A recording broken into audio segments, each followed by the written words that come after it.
वो अपने सम्मान के लिए यहाँ खड़ी हुई है और अपने सम्मान के लिए नहीं, अपने जैसी समाज में पढ़ रही, नौकरी कर रही सभी महिलाओं के लिए प्रेरणादायक है और ये एक दिन इतिहास रचेंगी। इतिहास इन्होंने रच दिया है भाइयों। छात्रों की तरफ से हम लोग हैं यहाँ पर और 15 दिन का जो इनको लास्ट वार्निंग दी है, इस वाइस चांसलर को, इस सविता रॉय को जो 15 दिन की लास्ट वार्निंग दी है, उसको वो सीरियसली ले रहे थोड़ा, क्योंकि अब जो होने वाला है कौन है? ब्राह्मणवाद या मनुवाद मानने वाला कौन है? ये हम ही लोग हैं। अगर हम ही लोग ये चीज खत्म कर दें तो फिर बचेगा क्या? बचेगा क्या? शून्य हो जाएगा उनके पास। तो अपनी ताकत पहचानिए। नो डाउट गलती उन लोगों ने की, लेकिन उस चीज को फॉलो हम लोग कर रहे हैं। उस चीज को फॉलो हम लोग कर रहे हैं, तो उस फॉलो को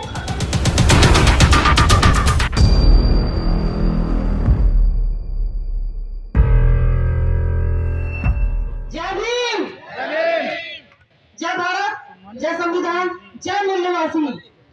हम आज सभी यहाँ पर डॉक्टर ऋतु के समर्थन में आए हुए हैं। बहुत अच्छी बात है। मैं डॉक्टर ऋतु का दिल से सम्मान करती हूँ कि वो अपने सम्मान के लिए यहाँ खड़ी हुई है और अपने सम्मान के लिए नहीं, अपने जैसी समाज में पढ़ रही, नौकरी कर रही सभी महिलाओं के लिए प्रेरणादायक है और ये एक दिन इतिहास रचेंगी। इतिहास इन्होंने रच दिया है भाइयों। और मैं एक बात यहाँ इस मंच से कहना चाहती हूँ कि जो भी लोग यूपी से सटे हुए हैं, अगले संडे को मैं अलीगढ़ में एक दिवसीय धरना देने जा रही हूँ। डॉक्टर ऋतु और प्रोफेसर लक्ष्मण यादव और इनके जैसे जो भी लोगों को निकाला गया है, उनके लिए एक दिवसीय धरना मैं देने जा रही हूँ। तो मैं आप सभी से अपील करना चाहती हूँ, जो यूपी से सटे हुए लोग हैं, कृपया करके अलीगढ़ में आने का कष्ट करें। और परसों हमने एक ज्ञापन भी दिया था प्रशासन को। तो ज्ञापन सिर्फ इसलिए था कि उनको एक चेतावनी देनी थी कि आप इस चीज को संज्ञान में लें। और मैं कहना चाहती हूँ अपने सभी राज्यों से कि भाइयों से कि वो दिल्ली में ही जो डॉक्टर ऋतु धरना दे रही है, इसको यहाँ तक ही सीमित न रखें। अपने अपने शहरों में, अपने अपने जिलों में बड़ी संख्या में धरने दें और क्या कहते हैं, अपनी मांग को उठाने का काम करें, जिससे कि डॉक्टर ऋतु, लक्ष्मण यादव और ऐसे ही बहुत से लोगों को न्याय मिल सके। तो इन्हीं शब्दों के साथ विराम करती हूँ और समता सैनिक दल की प्रदेश अध्यक्ष होने के नाते पूरा भारत को मैं इनके साथ इनके साथ पूरा भारत है और पूरी टीम इनके साथ है। बहुत बहुत साधुवाद। जय भीम, नमो बुद्धाय। बहुत बड़ा चेहरा कह लीजिए प्रियंका पासवान। साथियों, जय भीम, जय भारत, जय संविधान। साथियों, यहाँ ऋतु जी जो यहाँ पे हम लोग कर रहे हैं अपने सम्मान के लिए, अपने अधिकार के लिए जो हम ये लड़ाई लड़ रहे हैं, और ऋतु जी इसकी शीर्ष हैं और मैं प्राचार्य साहब हम लोग का साथ दे रहे हैं।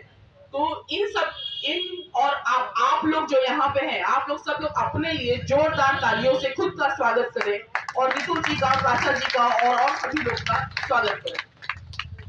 साथियों, अभी जो यहाँ हम लोग को सिविलाइजेशन पे जो बात हुई कि मैं ये बताना चाहती हूँ 1911 में हिंदू शब्द आया हम लोग के बीच में और एक उसको हम लोग को बहकाने के लिए ही आया। अब ये मैं बोलूं, जो हम लोग हैं, हम लोग मूल निवासी हैं इस देश के और हम लोग का सिविलाइजेशन, चाहे इस देश में जो अभी 85% जो पॉपुलेशन है, जिसमें हम लोग दलित, ओबीसी, एससी एसटी, ओबीसी में जाट भी आते हैं, एससी एसटी, ओबीसी, माइनॉरिटी, ये सारे लोग हैं। तो हम लोग का एक बहुत अच्छा सिविलाइजेशन था, हड़प्पा सिविलाइजेशन। इस सिविलाइजेशन को नष्ट किया बाहर से आके आर्यों ने, और चाहे इसके अलावा जो 85% सिविलाइजेशन में हम सब लोग एक हैं। तो इसमें किसी को भी संदेह नहीं होना चाहिए। और जो सब लोग ब्राह्मणवाद और मनुवाद को खत्म करने की बात कर रहे हैं, मैं अगर बताऊं, अगर हम लोग आपस में ही अगर अपना भेदभाव खत्म कर दे तो 85% जो ये हम लोग हैं, हम लोग एक हो जाएंगे। तो मानने वाला कौन है? ब्राह्मणवाद या मनुवाद मानने वाला कौन है? ये हम ही लोग हैं। अगर हम ही लोग ये चीज खत्म कर दें तो फिर बचेगा क्या? शून्य हो जाएगा उनके पास। तो अपनी ताकत पहचानिए। नो डाउट गलती उन लोगों ने की, लेकिन उस चीज को फॉलो हम लोग कर रहे हैं, उस चीज को फॉलो हम लोग कर रहे हैं। तो उस फॉलो को खत्म कीजिए। अब जो भी रीति रिवाज हैं बौद्ध धर्म के हिसाब से कीजिए, अपना जो आपके परिवार के हिसाब से चलता है वो कीजिए, और माता पिता से बढ़ के भगवान इस देश दुनिया में किसी इंसान का नहीं होता। बाबा साहब ने जो संविधान लिखा है वो इतने दूरदर्शी थे कि उनको पता था कि आज ये जो संविधान है, आज जो इस वक्त सारे के सारे लोग अलग अलग बैठे हुए हैं, SC ST OBC में सब अलग अलग बैठे हुए और एक दूसरे से ऊंचा नीचा समझते हैं, लेकिन एक वक्त जरूर ऐसा आएगा जब इनको इस संविधान की जरूरत पड़ेगी, क्योंकि ये संविधान उन सबके लिए है जो इस सिस्टम से परेशान है, संविधान उनके लिए है। तो आज जाट भी, OBC समाज, SC ST समाज, माइनॉरिटी समाज, जिसको भी अगर अत्याचार से लड़ना है, चाहे वो शाहीन बाग हो, चाहे हमारी साक्षी बेटियों, पहलवान बेटियां हो, चाहे मनीषा वाल्मीकि हो, चाहे रितु हो, चाहे मैं हूं, चाहे आप सब हो, अगर कहीं भी परेशानी होती है तो वो संविधान ही हमारा उपाय है। तो मैं डॉक्टर रितु से यही कहूंगी, और आज उनको मुझे देख के बहुत अच्छा लगा कि इतने टाइम से ये चीजें चल रही हैं, उतने टाइम से यहाँ पे धरना प्रदर्शन वो कर रही हैं, लेकिन फिर भी उनके चेहरे पे मुस्कुराहट बरकरार है, और प्राचा साहब भी साथ में हैं। तो मुझे लगता है कि हम लोग को एक बहुत अच्छा नेतृत्व मिला है, और ये वाकई एक बहुत सम्मान और हक की लड़ाई, अधिकार की लड़ाई है।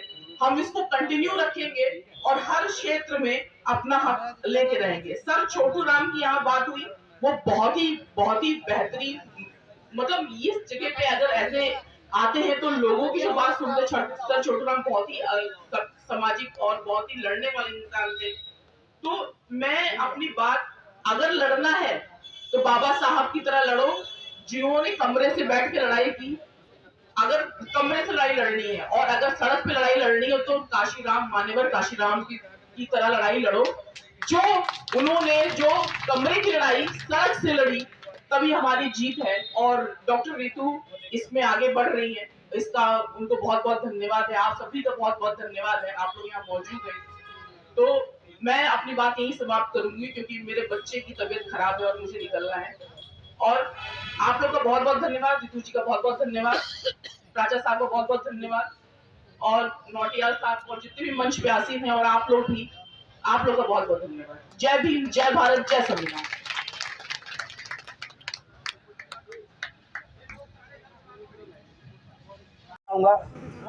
कि कम से कम ये आंदोलन एक बात के लिए तो जाना जाएगा कि आने वाली पीढ़ी, जब दिल्ली विश्वविद्यालय में हमारे लोग, बहुजन साथी लोग पढ़ने आए होंगे, तो उनके साथ तो कम से कम ऐसा नहीं करेंगे ये लोग, क्योंकि जब उनके दिमाग में ऐसा करने का आएगा तो ये आंदोलन उनके दिमाग में, उनकी रूह में चल रहा होगा।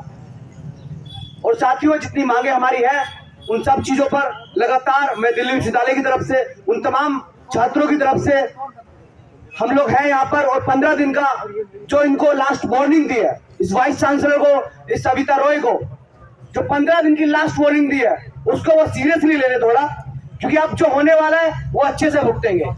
जैसे अभी साथी मंजीत सिंह ने बोला कि हंगामा करना हमारा मकसद नहीं है, हमारा मकसद है कि ये सूरत बदलनी चाहिए। तो इस सूरत को हम लोग बदल के ही रहेंगे, उन सभी साथियों के साथ, प्राचा साहब के साथ, डॉक्टर रितु के साथ, प्रोफेसर रतनलाल सर के साथ, मंजीत सर के साथ, और बाकी सारे साथी जो लोग इस आंदोलन में लगे रहे। धन्यवाद साथियों, जय भीम, नील सलाम।